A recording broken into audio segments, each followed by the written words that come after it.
I have called this the lean dream in the post-global world to take account of where we now seem to be. And I was happy to go see Dan this weekend down in Monmouth. We had 2 fun days thinking about the troubles of the world, as we have for many, many years. He gave me a list of 12 more books to read, as he always does. But we continue to talk. This is our 46th year of talking. We've written a lot of books, had a lot of fun. We got together in 1979 at MIT, and we noticed that we had 2 things in common. Number one, we had deep dissatisfaction, disaffection with big organizations. That didn't mean we were libertarians or anarchists. It just meant that the big organizations we had dealt with at that point in life seemed inadequate. I had spent a lot of time dealing with General Motors as an MIT researcher. He had spent a lot of time dealing with British Leyland and other falling apart pieces of Britain. And it just seemed that there must be something better. So we set to thinking about what could be better. And we also discovered that we loved Gimba. We didn't call it that. We loved to go see things. Very nosy. When in doubt, just go see. We were always in doubt, so we went to see all the time. So what we were looking for was a new form of enterprise that could optimize value by more accurately specifying value, for one thing. That we looked at these big companies and they didn't seem to be able to understand changing customer need, and then they could create that value with less. So we set off to Japan.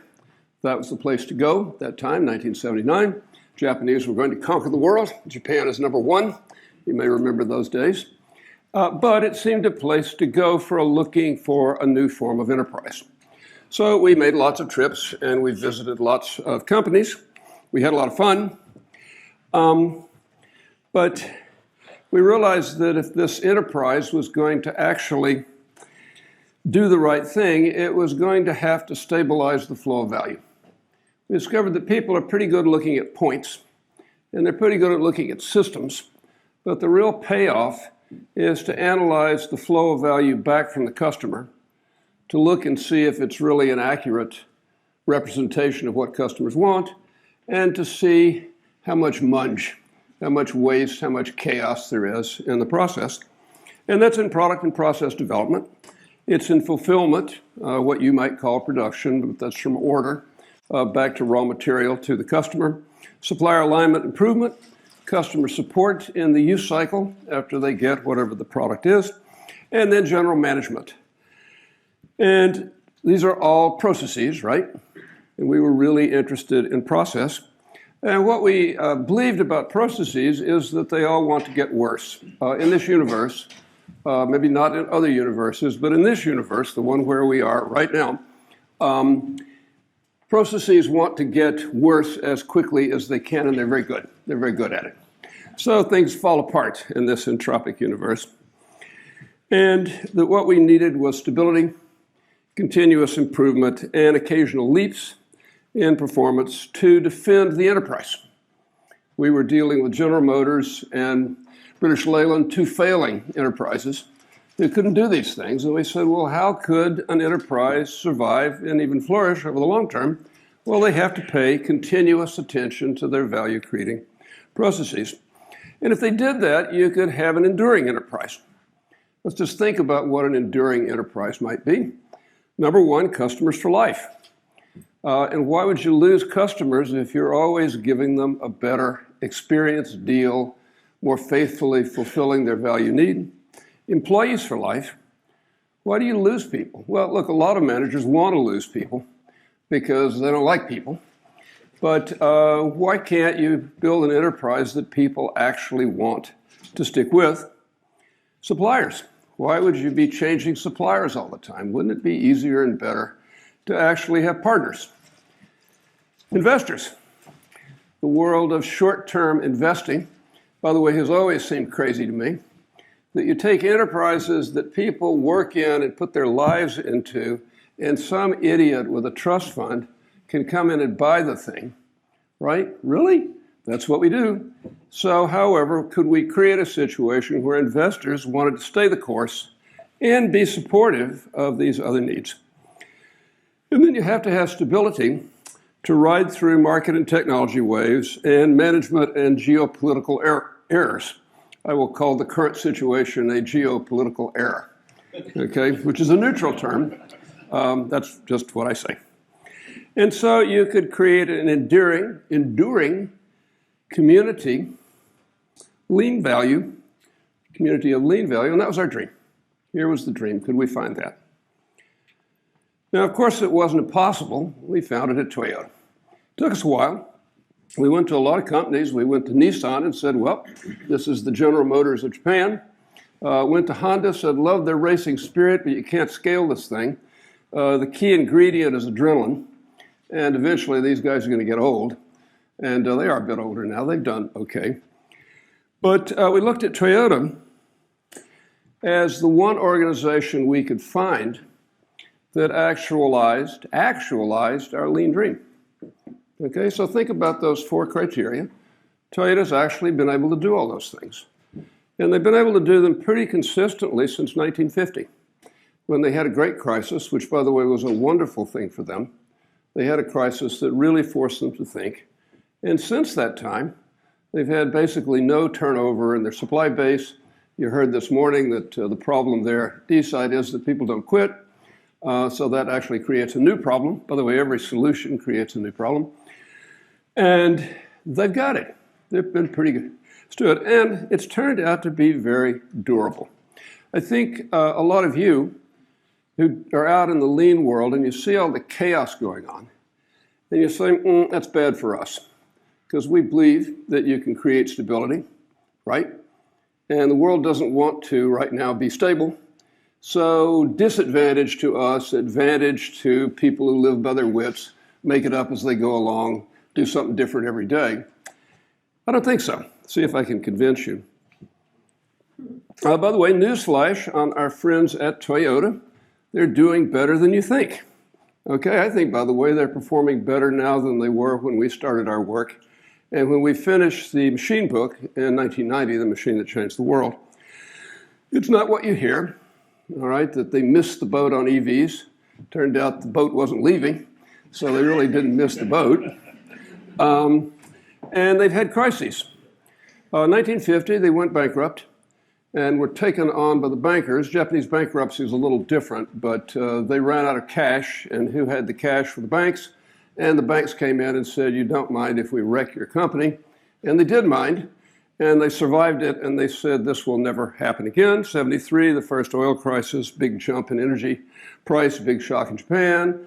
2010, they had grown so fast that they had produced cars and factories before they produced people. They didn't have enough managers who could really get the job done.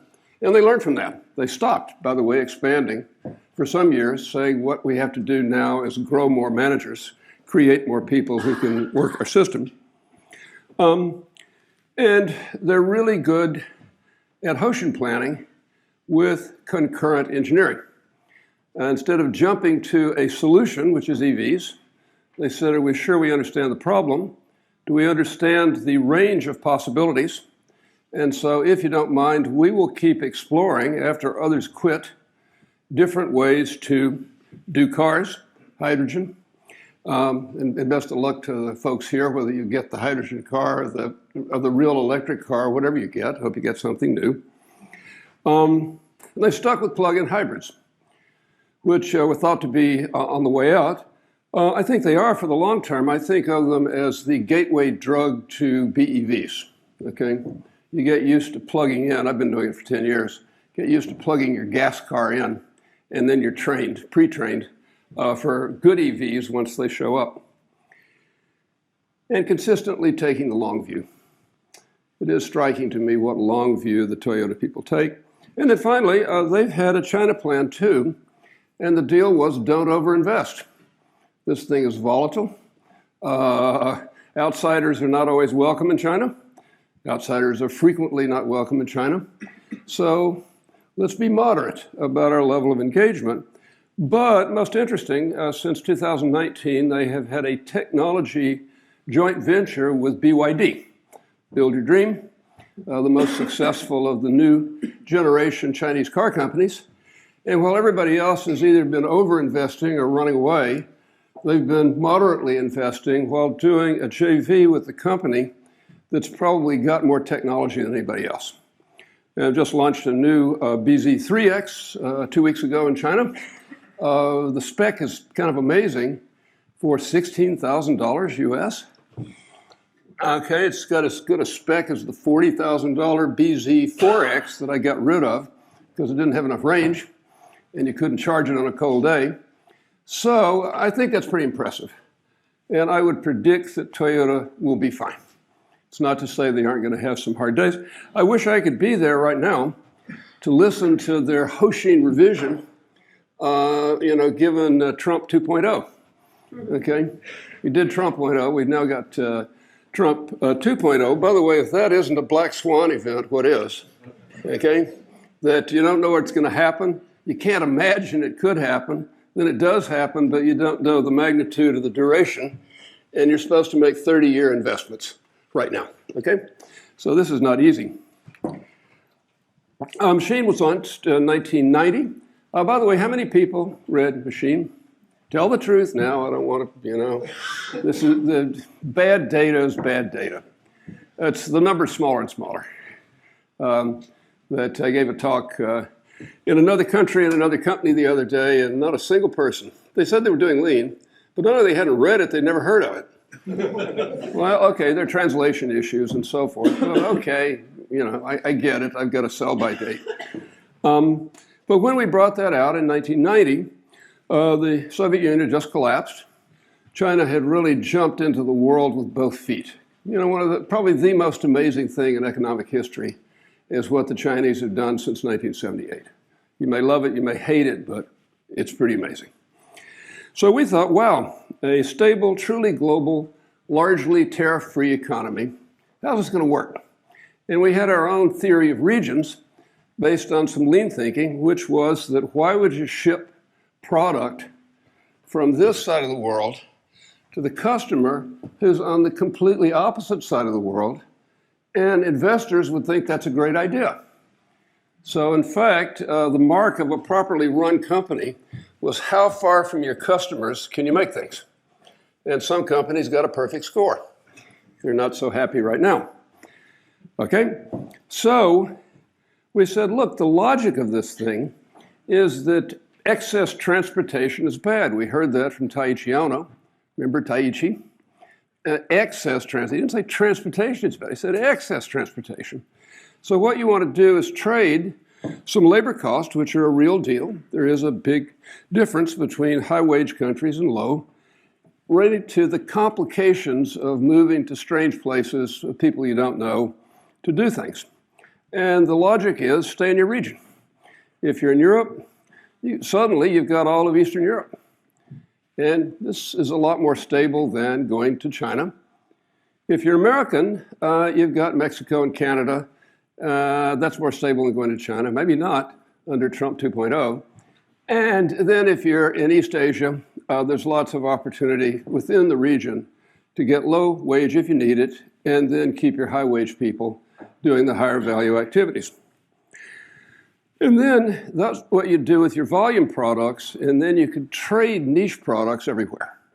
So the low runner that you need enough volume to do it at all, well, you sell it to the whole world. But the high runner, which is optimized for the market you're in, that's the way it's all going to work. And then, of course, we thought there would be current and tariff neutrality if you did it that way, right? That you would have very little risk of currencies and tariffs. So go do it. We didn't go do it.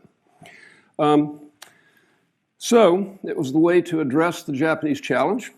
And I think we did something useful. We went to Japan, we looked at what they were doing. At a time when America and Europe were saying they're winning because they lie, cheat, and steal, okay, the trick currency and the secret workers and the third-tier sweatshops and the government subsidies and so on. That was theory A. And theory B was, well, they've just learned better ways to manage all kinds of things: production, product development, supplier alignment, custom support. And we set out, our mission was in the machine book to say which it was. Was it theory one, they lie, cheat, and steal, or theory two, they're doing something better, concluded they're doing something better, so we should copy in the legacy world, if you will, and they're going to have to invest within each region. And by the way, Toyota was the best at successfully investing within different regions. You take it as nothing, now you got Berniston and Deeside, and they work great, and I've been to see them, and they do work great. And so, well, that was easy. They just did it. Well, no, that was hard. That was hard, and they managed to do it.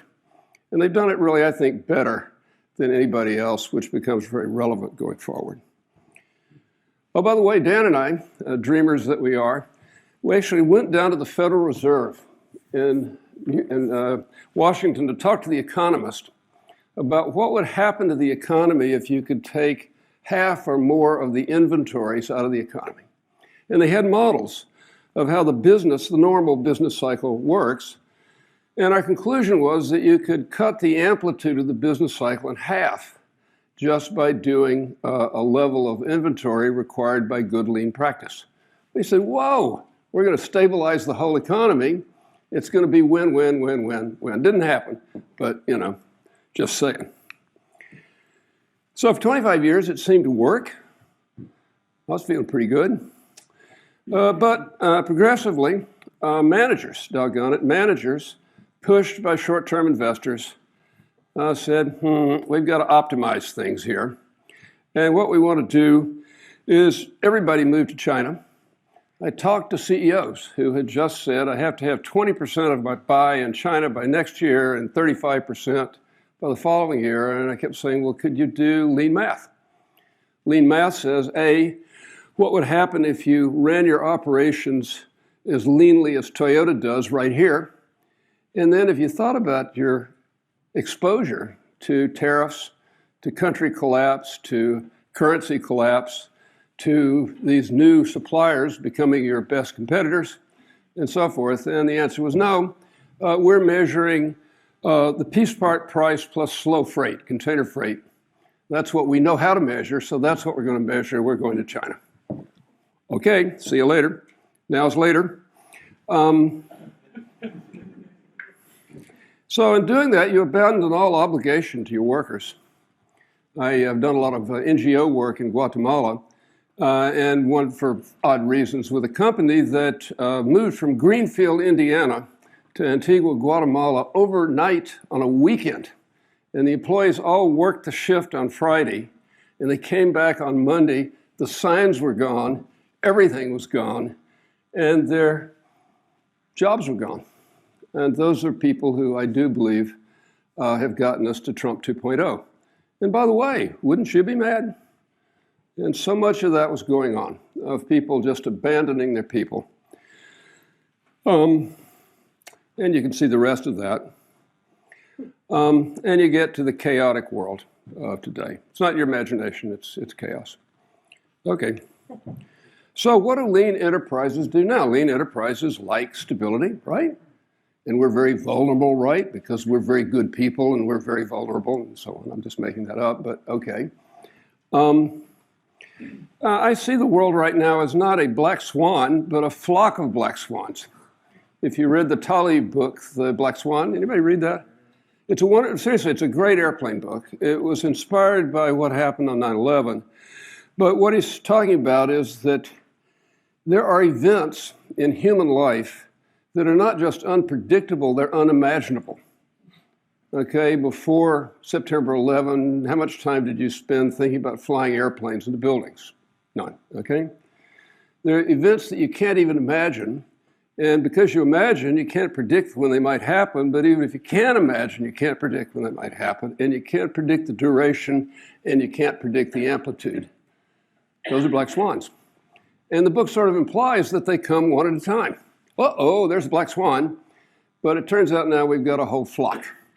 And the ecological thing, I do think the climate is voting against us right now, and I think it will vote more against us.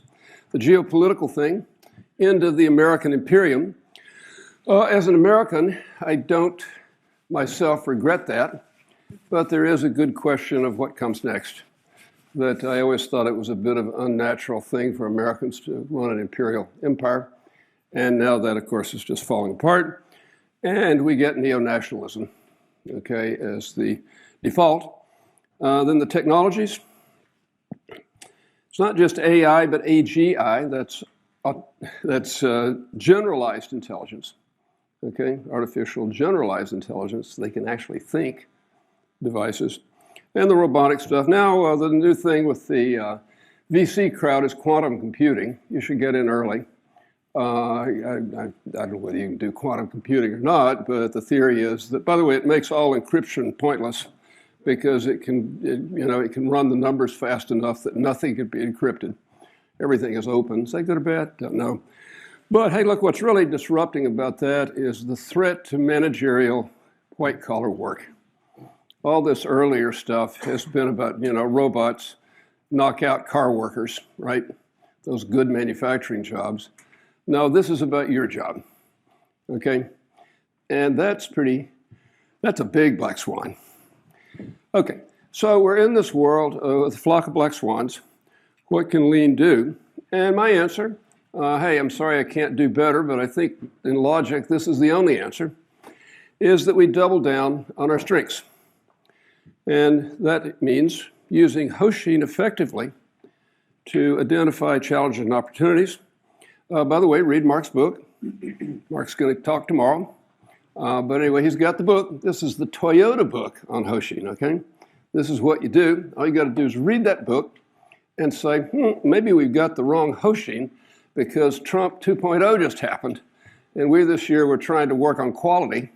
We should be working on the fact that our footprint is totally wrong for the world where we are now.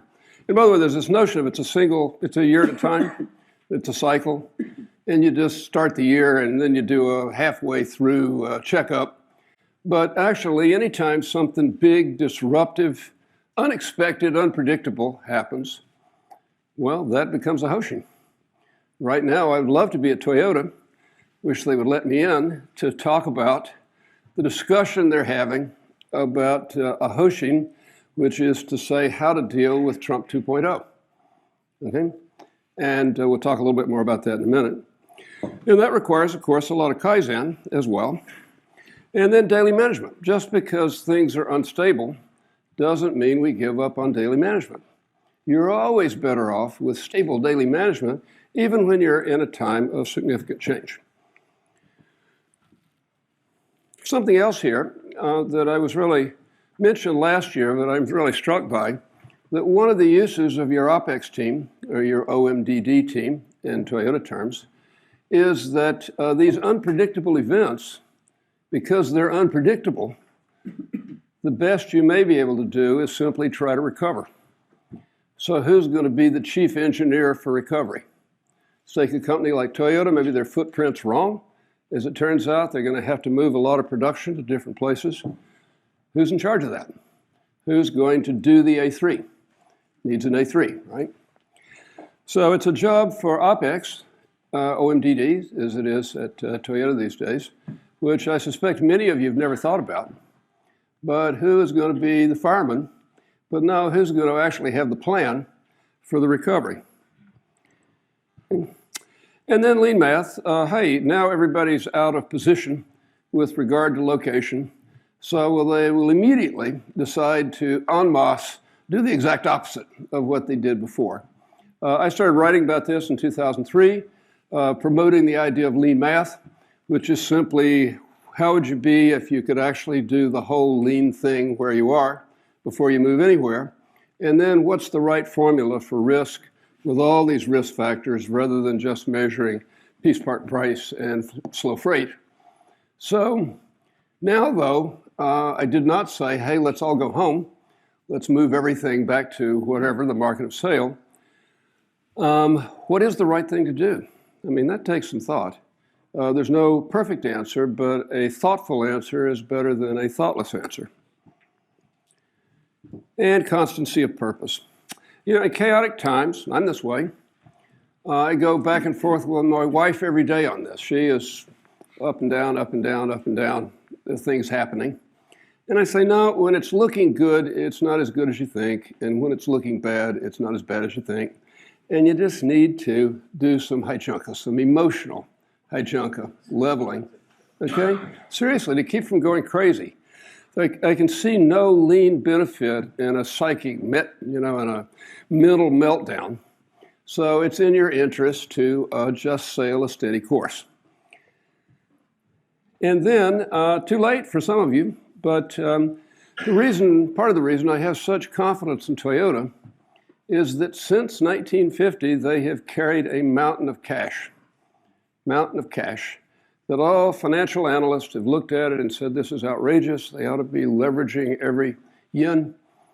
Okay, and they said, no, that's our ballast. That as we sail through Category 5 Cs, we're going to be putting cargo over the side. We're going to be putting crew, our employees, over the side, unless we've got cash. So I just checked at the end of December, at the end of the quarter, Toyota had $90 billion in cash and short-term stuff. Nobody else in the car industry had more than 30. Okay, $90 billion puts you up with Amazon, with Meta, with Google, with Apple, not quite Apple. Apple's at about 150. But anyway, they've got this mountain of cash that means they can actually make a few mistakes, but more importantly, they can wait a little bit before they have to take action. Before saying, oh my gosh, the ship's sinking, we must do the following, which can make the ship sink faster. They say, no, wait a minute. We're just going to burn some cash for a bit until things kind of clarify themselves and we can see where to go. So, and finally, Lean Transformation Framework is a great thing, but where we stand right now is that it says right up there, what problem are you trying to solve? I think maybe a lot of you have got a new problem. What is your situation? I think you're in a new situation. Before you do anything, whoa, what problem are we trying to solve now? What's our actual situation? Let's be honest, but let's not panic. Okay? Honesty, hijunka, no panic, but let's take a hard look. And then you do the magic of the Lean Transformation Framework. And maybe you'll even survive. Wouldn't that be great? And if you survive long enough, you can be, of course, a Toyota.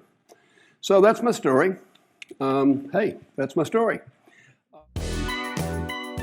And don't forget to subscribe to our YouTube channel for the latest Lean content.